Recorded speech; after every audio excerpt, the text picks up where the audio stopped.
آپ صلی اللہ علیہ وسلم کی ہجرت کا 5واں سال شروع ہوتا ہے، غزوہ بنی مستلق پیش آیا۔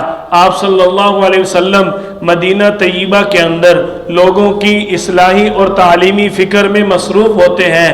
آپ کو خبر ملتی ہے کہ بنی مستلق والے بغاوت کر رہے ہیں، مسلمانوں کے خلاف جنگ کا اعلان کرتے ہیں۔ آپ صلی اللہ علیہ وسلم اہل اسلام کا لشکر تیار کرتے ہیں، تقریباً 1300 صحابہ اکرام کا لشکر تیار کر کے آپ صلی اللہ علیہ وسلم بنی مستلق کے علاقے کی طرف خفیہ پیش قدمی فرماتے ہیں۔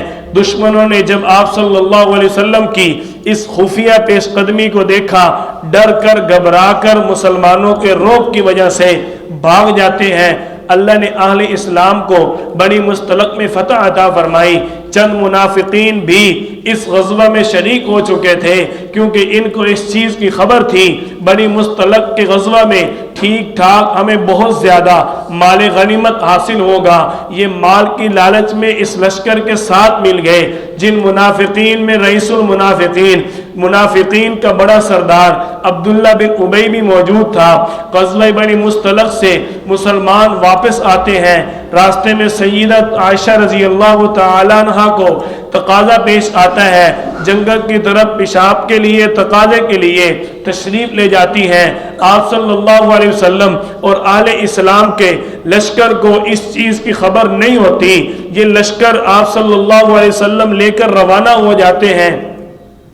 حضرت عائشہ رضی اللہ تعالیٰ عنہ کا وہاں پر ہار گم ہو جاتا ہے، جس کی وجہ سے آپ رضی اللہ عنہ کو واپس آنے میں تاخیر ہو جاتی ہے۔ جب واپسی آتی ہیں، دیکھتی ہیں قافلہ جا چکا۔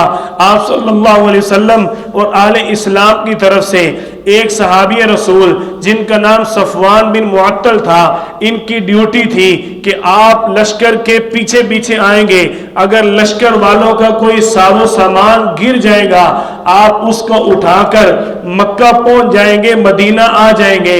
آپ صلی اللہ علیہ وسلم کے یہ صحابی آتے ہیں، راستے میں دیکھا حضرت عائشہ رضی اللہ تعالیٰ عنہ چادر لے کر درخت کے نیچے آرام کر رہی ہیں۔ انہوں نے دیکھتے ہی بلند آواز سے انا للہ و انا الیہ راجعون پڑھا۔ اس لیے بلند آواز سے پڑھا کہ حضرت عائشہ سن کر بیدار ہو جائے۔ حضرت عائشہ رضی اللہ تعالیٰ عنہ بیدار ہوئی، سارا واقعہ بتایا۔ آپ رضی اللہ تعالیٰ عنہ نے حضرت عائشہ کو اونٹنی پر سوار کیا، لے کر مدینہ طیبہ کی طرف چل پڑتے ہیں۔ تھوڑے ہی سفر کے بعد مسلمانوں کے قافلے کے ساتھ مل جاتے ہیں۔ منافقین کے سردار عبداللہ بن ابی نے دیکھا اور کہنے لگا، صفوان بن معطل عائشہ کے ساتھ اس بدبخت نے آپ صلی اللہ علیہ وسلم کی پیاری اور لاڈلی زوجہ محترمہ پاکیزہ سیدہ عائشہ رضی اللہ تعالیٰ عنہ پر تہمت لگا دی۔ 1 ماہ تک مدینہ طیبہ کے اندر اس نے اس بات کا خوب شور مچایا۔ کئی دن کے بعد حضرت عائشہ رضی اللہ تعالیٰ عنہ کو اس بات کی خبر ہوتی ہے۔ آپ رضی اللہ تعالیٰ عنہ فرماتی ہیں، جب میں نے اس بات کو ام مستہ کی زبان سے سنا، میرے پاؤں سے زمین نکل گئی، میرے ہوش گم ہو گئے۔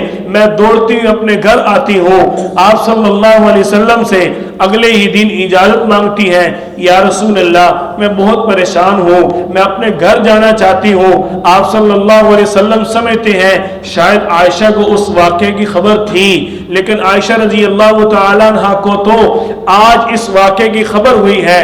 آپ صلی اللہ علیہ وسلم کا معمول مبارک تھا، جب بھی آپ کی کوئی زوجہ محترمہ آپ سے گھر جانے کی اجازت مانگتی، آپ صلی اللہ علیہ وسلم ایک مرتبہ ضرور فرماتے چند دن کے لیے اور رک جاؤ، لیکن اس بار آپ صلی اللہ علیہ وسلم نے حضرت عائشہ رضی اللہ تعالیٰ عنہ کو رکنے کا نہ فرمایا۔ حضرت عائشہ فرماتی ہے کہ مجھے اس بات کا بہت دکھ ہوا کہ آپ صلی اللہ علیہ وسلم نے آج مجھے کیوں نہ فرمایا عائشہ چند دن کے لیے اور رک جاؤ، میں اپنے گھر آ جاتی ہوں۔ حضرت ام رومان آپ کی والدہ محترمہ، آپ کے والد صدیق اکبر رضی اللہ تعالیٰ عنہ اپنے والدین سے عرض کرتی ہیں، یہ میرے ساتھ کیا ہو رہا ہے؟ آپ کے والدین خاموش ہو جاتے ہیں۔ آپ صلی اللہ علیہ وسلم چند دن کے بعد حضرت عائشہ کے گھر تشریف لاتے ہیں۔ حضرت عائشہ کے پاس آپ صلی اللہ علیہ وسلم بیٹھ جاتے ہیں۔